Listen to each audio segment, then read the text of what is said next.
ఉచిత కాన్పులు, సిజేరియన్లు మరియు అన్ని రకాల ఎమర్జెన్సీ వైద్య సేవలు ఇక్కడ అతి తక్కువ ఖర్చులతో చేయబడును. ఇట్లా చెల్మడ ఆనందరావు జనరల్ హాస్పిటల్, బొమ్మకల్, కరీంనగర్.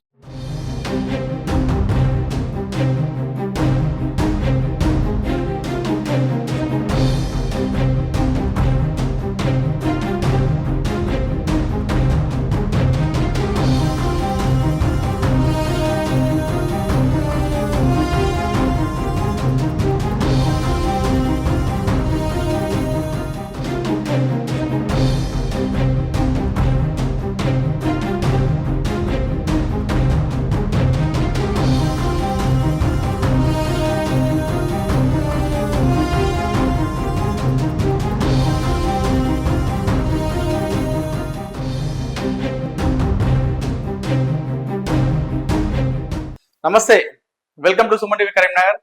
నేను మీ అనిల్.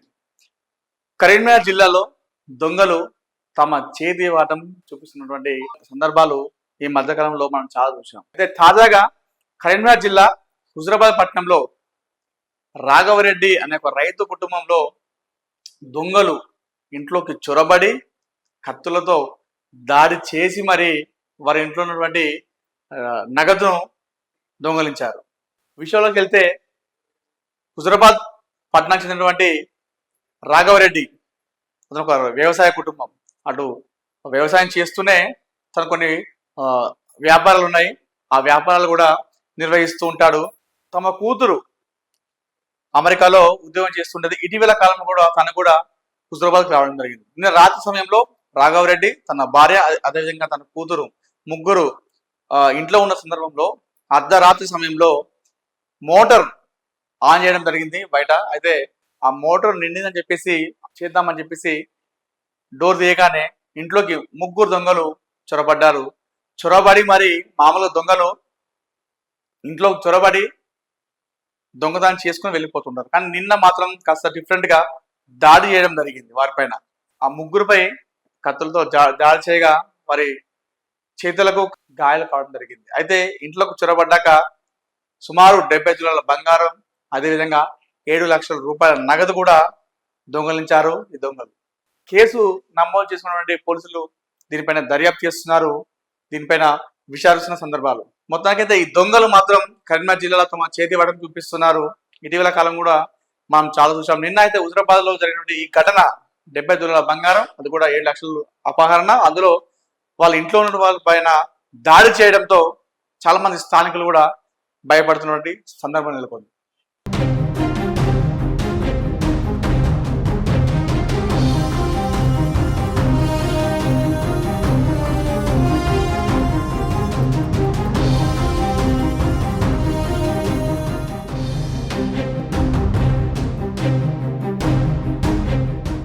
వాళ్ళు 11:30కి వచ్చారు.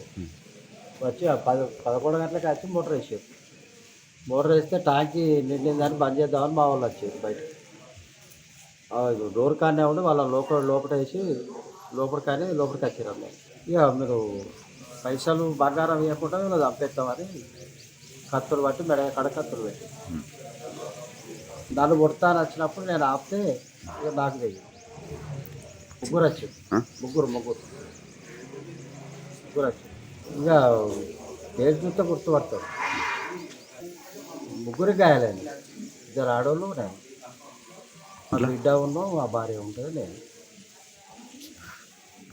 పైసలు బంగారం, పైసలు 7 లక్షలు, బంగారం 70 తులాలు లాగా చెప్పిళ్ళు. వాళ్ళకి అడిగేది ఎవరు ఎస్ఐ వచ్చాడు, సిఐ వచ్చాడు. ఇప్పుడు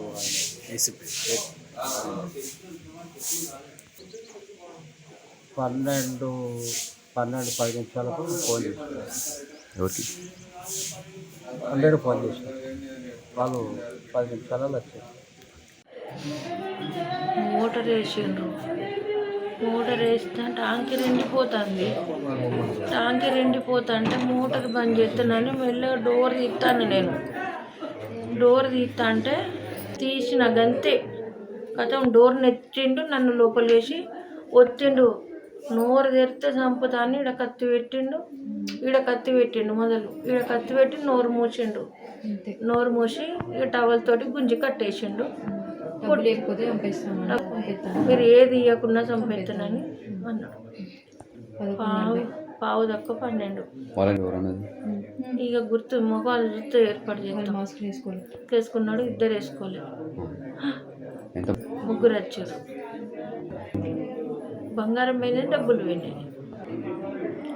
బంగారం 8 తులాలు పోయింది, 7 లక్షల డబ్బులు పోయినాయి. మీరు మా ఫోన్లు గుంజుకున్నారు, మమ్మల్ని అంటే చంపేస్తామన్నారు. మా ఫోన్లు పోయేటప్పుడు బయట వేసిపోయినరు. నాది ఒక్కటి మెత్త కింద ఉండట్లా. వాళ్ళు పోయినాక లోపలికి డోర్ వేసి మేము పోలీసులకు ఫోన్ చేసినా ఎత్తలేదు.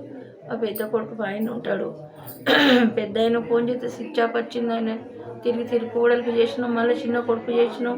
చిన్న కోడలు చేసినాక చిన్న కోడలు ఎత్తినాం వల్ల ఈ దొంగలు ఇట్లా వచ్చిండ్రని ఏడ్చుకుంటూ చెప్పంగానే అందరినీ అది ఫోన్లు చేసి పిలిచింది. మీరు బయటికి రాకుండ్రి, మిమ్మల్ని ఏమన్నా చేస్తారని అన్నాక మా కొడుకు కోడలు రాలే. అందరు ఫోన్లు చేసినాక అందరు బయటకు వచ్చారు, వెళ్ళిపోయారు. అప్పటికే వాళ్ళు వచ్చారా లేదు వాళ్ళు భోగంగానే ఇచ్చేసినాం, 12:20కి ఇచ్చేసినాం. 100కి డైరీ ఏమన్నారు ఇక వాళ్ళంతా వెతుక్కున్నారు. మమ్మల్ని బ్లడ్ అంతా వెళ్తుందని మమ్మల్ని హాస్పిటల్ తీసుకుపోయారు.